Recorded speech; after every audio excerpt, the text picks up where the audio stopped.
أهلا كيفكم بنات؟ إن شاء الله أنكم بأفضل وأحسن حال. إذا هذه أول مرة لك على قناتي يسعدني اشتراكك وانضمامك في القناة، وإذا أنت مشتركة عندي يا هلا فيك مرة ثانية. اليوم الفيديو إن شاء الله راح يكون مرة ممتع ومرة حلو. طبعا أنا أعشق شيء اسمه مشتريات، مرة أحبها، وخصوصا إذا كانت بالفاشن يعني وبالأزياء فخلاص أنا هنا أنهار. المهم اليوم الفيديو إن شاء الله راح يكون مشترياتي للشتاء. تأخرت شوي عليكم بتنزيل الفيديو، بس أحس لسه باقي على الشتاء ممكن شهرين، فحبيت أنكم تستفيدوا من الأشياء اللي أنا أخذتها. بعض الأشياء إلى الآن موجودة فتقدرون تشترونها إذا عجبتكم. كمان ترى هذه الأشياء كلها ما أخذتها مرة واحدة، يعني صار لي فترة وأنا أشتري لحد ما قلت خلاص لازم أصور لكم، فإن شاء الله تعجبكم المشتريات. ويلا ننتقل للفيديو. هذه البلوزة أخذتها من زارا أو توب. المهم إنه أول ما شفت الهدب كذا خلاص أنا هنا انهرت، فمرة حبيته. أنا مرة أعشق الهدب في اللبس، أحسه كذا أنيق ويذكرني بستايلات زمان، فقلت لازم أخذها. المهم إنه هذه من ورا كاملة هدب كذا 3 طبقات تقريبا، وشيفون من فوق، وكمان من قدام شيفون من فوق وكذا الرقبة. فأحس شكلها أنيق مرة أنيق، يعني خصوصا في سهرات بشتاء مع فرو مرة حلو شكلها، فما حبيت إني أفوتها، وخصوصا اللون أسود فأنا أعشق اللون الأسود. أخذت كمان البلوزة هذه من زارا زي ما انتم شايفين. أحس مو دانتيل، ممكن جبال لأنه أثقل من الدانتيل. مرة عجبتني. تقريبا الموديل أغلبه بالكم من الأخير، كذا عليها أزرار وكذا فيه نفخة شوي وماسكة على اليد. حسيت إنها مرة أنيقة باللبس، خصوصا أنا مرة أحب اللي زي كذا الفيكتوريان ستايل، أحسه مرة أنيق. طبعا شفت ميلكي واي، إذا تعرفونها ثناء عبد الله من مدونة ميلكي واي، شاريتها ومنسق عليها شيء مرة يجنن، فقلت لازم أخذها. يعني أحس مو من عادتي إنه أخذ شيء الناس هابة فيه، بس هذه مرة حبيتها. هذه البلوزة أخذتها من H&M، لونها أسود ودانتيل، فمرة أحب الدانتيل خصوصا إذا كان لونه أسود. فحبيت التفاصيل اللي فيها كذا، يعني كده تحسينها مكشكشة على الرقبة، والأكمام كذا أكمام الجرس هذه، ومن الأشياء اللي مرة ترند الفترة هذه، فحسيت إنه مرة عجبتني وقلت لازم أخذها. زي ما انتم عارفين بنات الفترة هذه الترند كان انه الملابس تكون بلس سايز ومرة واسعة، ف H&M كانت عنده اشياء مرة حلوة، فاخذت هذه سويتر تقريبا. المهم انه لونه عودي مرة عجبني.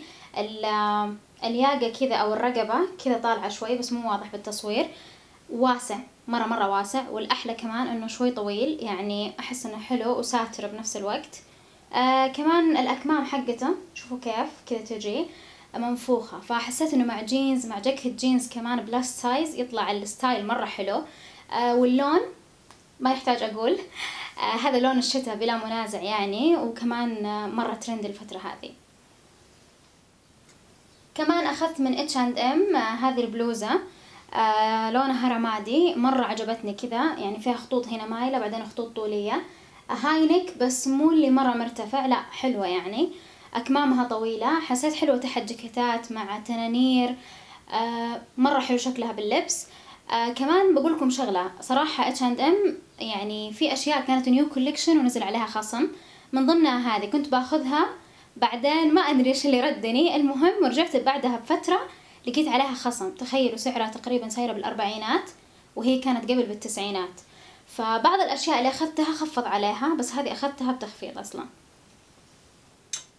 ولا زلنا في H&M، فقلت بوريكم هذا السويت شيرت أخذته منهم، أخذته قبل التخفيض، فبعدها بفترة جيت ولقيته مخفض عليه، بس ما كان مقاسي موجود، كان مسوي تخفيض على المقاسات الكبيرة مرة. فالمهم الحمد لله اني اخذت هذا، مرة كان حلو شكله.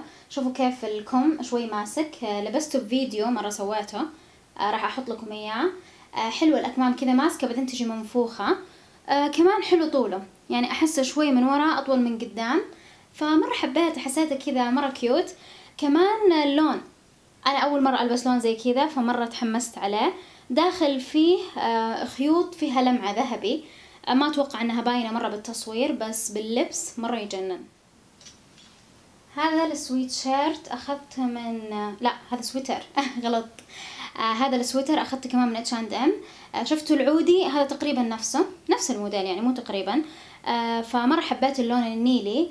كذا الرقبة شوي طالعة وكذا اكمامه. شفتوا طبعا العودي نفس العودي بالضبط بس اختلاف الالوان. مرة عجبني هذا اللون وترى مرة دارج بالشتاء الحين النيلي. هذه البلوزة كمان من اتش اند ام اللي انا لابستها تقريبا زي هذه المنت بس في اختلاف بالرقبة شوي. الرقبة هاي نك تقريبا شوي يعني فحبيتها وكمان لونها اسود وداخل فيها الخيوط لونها فضي. الخيوط هذه يعني انا واللي حولي تقريبا كلنا نسميها الخيوط القصب فطالعة فيها لمعة فضي مرة انيقة يعني سواء تلبسينها في النهار او في الليل. شكلها مرة حلو مرتب. راح اوريكم اياها كيف على المانيكان. هذا التيشيرت اخذته من اسوس ماركة تومي هيلفيجر. انا من اول عاجبني اللي اللوجو كامل كذا بس للاسف اني ما لقيته كل شوي يعني يصير سولد اوت من كل مكان فخلاص قلت خليني اخذ هذا ومرة عجبني باللبس مرة انيق ومرتب. يجي كذا شوي واسع شايفين كيف احسه مرة حلو يعني باللبس. من هنا اللوجو حق الماركة كذا يجي خياطة. فمرة حبيت كذا احسه كيوت مع بنطلون كذا جينز او بنطلون ماسك اللي من زارا اللي فيه خطين ابيض لبسته معاه فطلع الشكل مرة حلو. الحين بننتقل التنانير اللي اخذتها والبناطيل.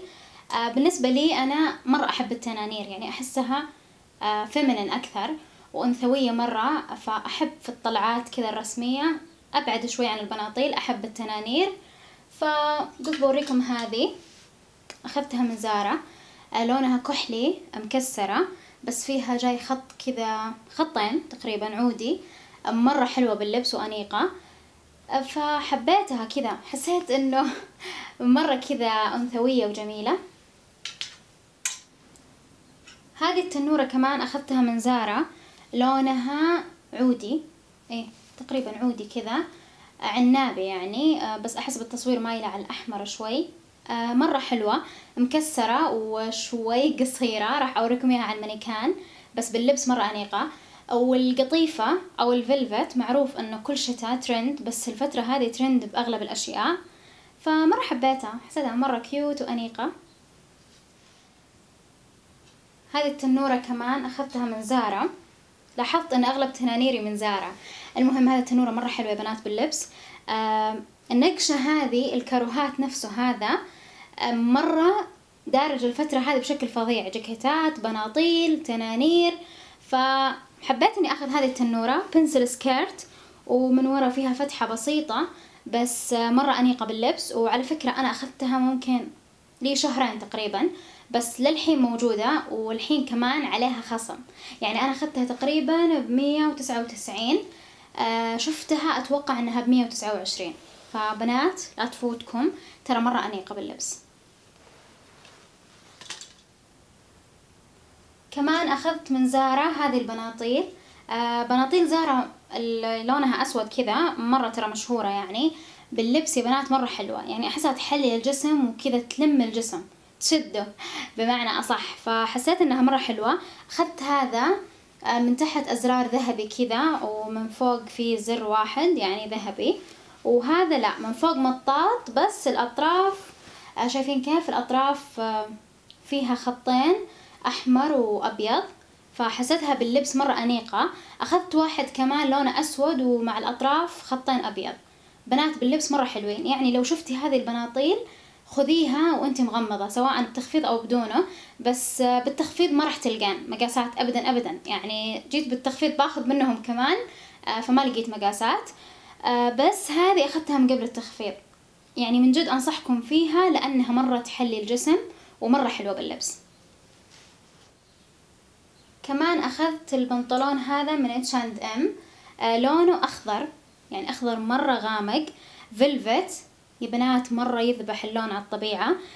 واسع لحد تحت، مرة واسع، وهاي ويست، فحسيت شكله مرة أنيق للشتاء، واللون كذا شتوي وفيلفت كمان. مرة عجبني.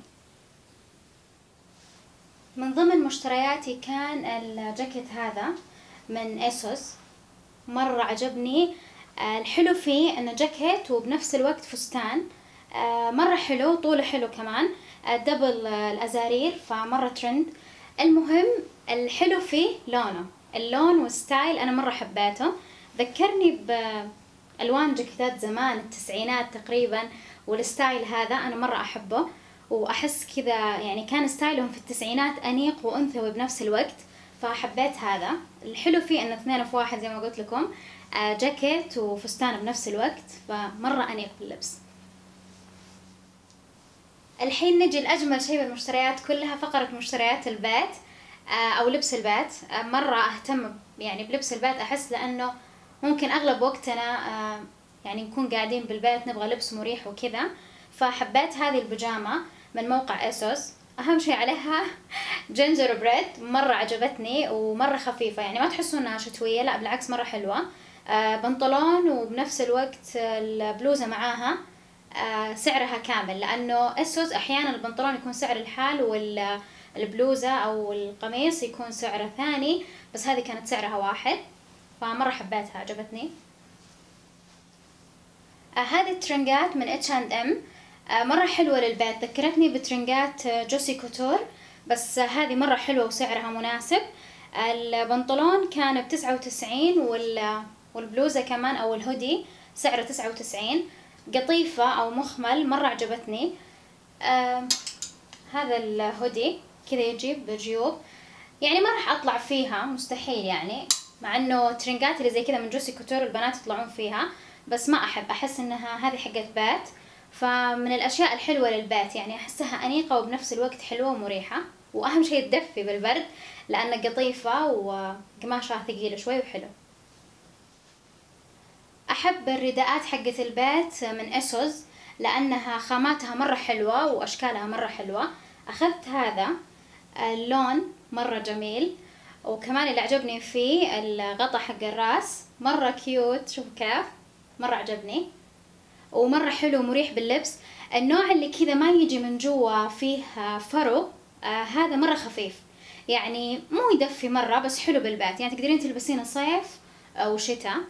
النوع الثاني هذا من جوا تحسونه أثقل، وأحيانا يكون كله زي كذا من جوا، فمرة يدفي بالبيت وحلو للشتاء. هذا مرة كيوت، اللون كذا تحسونه مرة يجيب الدفى، مرة عجبني، بس هذا ستايله سادة يعني ما فيه شيء كذا، حتى الطاقية مرة عجبني. الاثنين هذول من اسوس زي ما قلت لكم، بس هذا من H&M، فأنت لو حابة هذه الرداءات وعاجبتك راح تلقين هذا ب H&M، سعره تقريبا 200 ممكن. المهم انه مرة حلو ويدفي ولونه مرة جميل. فقلت لكم انا استهلك هذه الارواب مرة كثير بالبيت، مرة تعجبني، يعني احيانا يكون لبسك خفيف حتى بالصيف لما اكون مشغلة المكيف وكذا او لبسي خفيف احب البس هذه، احسها تدفي وبنفس الوقت ما تضايق وحلوة. وبكذا نكون وصلنا لنهاية الفيديو، اتمنى يكون اعجبكم وحبيتوه. اذا حبيتوا الفيديو بليز لا تنسون اللايك، اذا انت مو مشتركة في القناة اشتركي فيها وفعلي جرس التنبيه حتى يوصلك كل جديد انا انزله. ان شاء الله راح انزل فيديوهات كل سبت وثلاثاء، فاذا عجبتكم الايام اللي انا راح انزل فيها او عندكم اقتراحات ثانية شاركوني اياها في التعليقات. احب اقول لكم اني اشوف كل تعليقاتكم ومرة تسعدني، واحبكم كلكم على دعمكم وكلامكم الحلو اللي يخليني اكمل واتحمس اني كل فترة انزل فيديوهات. ان شاء الله راح اكون منتظمة بالاوقات وراح انزل لكم كل فترة فيديوهات. كمان اذا عندكم اي افكار انتم حابين اسويها او فيديوهات معينة اكتبوا لي في الكومنت تحت. واحب اقول لكم احبكم كلكم، وان شاء الله اشوفكم في فيديوهات جديدة. باي باي.